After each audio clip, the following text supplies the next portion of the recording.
Featherweight bout, TJ Brown plus 185, Bill Algeo minus 185, over under 2.5 rounds, minus 193 for the over, plus 193 for the under. TJ Brown coming off the win against Eric Silva, and Bill Algeo coming off the loss against Andre Feely. What do you like in this one? Yeah, this is another one that could get a little bit greasy. I mean, a guy as dangerous as TJ Brown is the underdog. I mean, if you go watch his fight with Shylon Nerdenbecky, who just got knocked out in the last fight, but you watch that fight and that was a war, man. Both guys just trading shots. And you got TJ Brown too, who is going to shoot takedowns. He's got a 1.6 submission average. And I mean, he lands 3.40 significant strikes per minute too. He's kind of a guy that will stand and trade with you. He'll take it to the ground if he has to, and he'll look for a submission. And Bill Algeo is going to have a higher output. He's going to be a bigger guy too. How tall is TJ Brown? 5'10" or so. Bill Algeo's 6 foot. What were you going to say? He's 5'9". 5'9". So yeah. Bill Algeo, the bigger guy. I do like the volume of Algeo. He throws near 6 significant strikes per minute.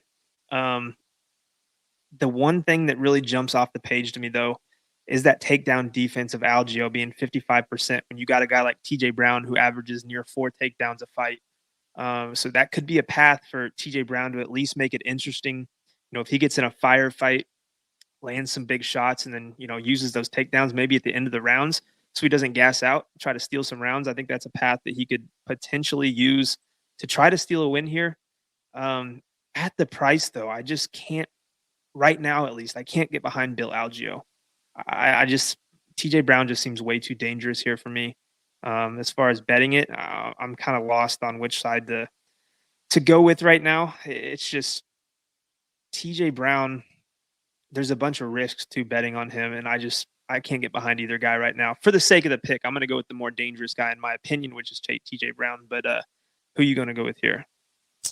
Yeah, I think if it's a stand-up battle, like it's Bill Algeo all day, because TJ Brown, not like the most crisp striking, and he kind of leaves himself open on the feet in a lot of ways. He's just kind of like a brawler. He makes the fight dirty, and that's where I think he can have a lot of success in this one if he is able to implement it, just mixing the takedowns.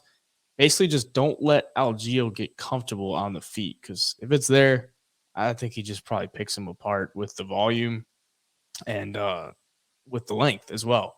So I would trust TJ Brown to make it a dirty fight, because it seems like that's really what he's been doing, like in the past 4 fights for him.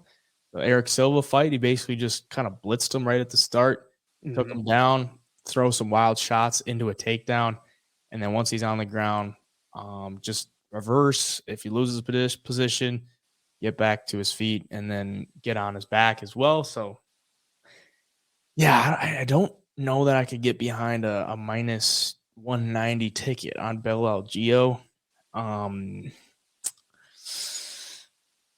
For TJ Brown, though, it's also like there's not a ton to get behind. I just think TJ Brown is going to make it a dirty fight.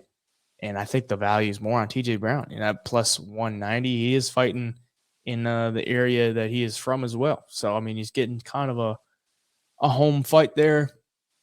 He's 3-3 in the UFC. He's coming off a win. Maybe he's got a little bit of momentum coming in this one. Bill Algeo coming off the loss to Andre Feely.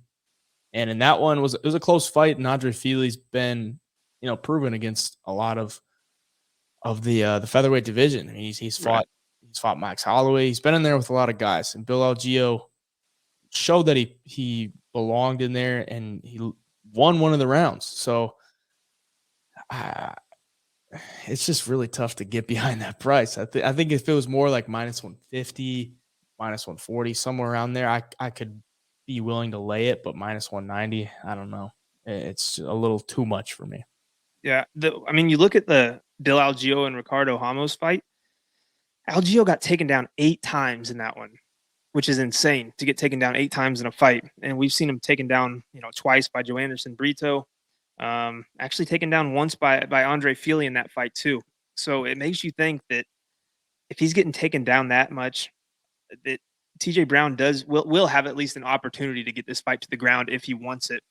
But then on the same hand, it's like you see Bill Algeo hanging with Andre Feely on the feet, makes you pretty confident that if TJ Brown can't get these takedowns, he's probably going to piece him up and use that, more technical boxing to his advantage. So, um, yeah, but at the price, man, it seems more like a fight that should be closer. Not quite even odds, but definitely closer than Algeo being a 2-1 favorite. So I think that's almost dog or pass at this point. But I guess we'll have to see what the line does as the week goes on. Greasy one though, for sure. Yeah, I think TJ Brown's just such a grinder. It's tough to bet against him. Mm-hmm.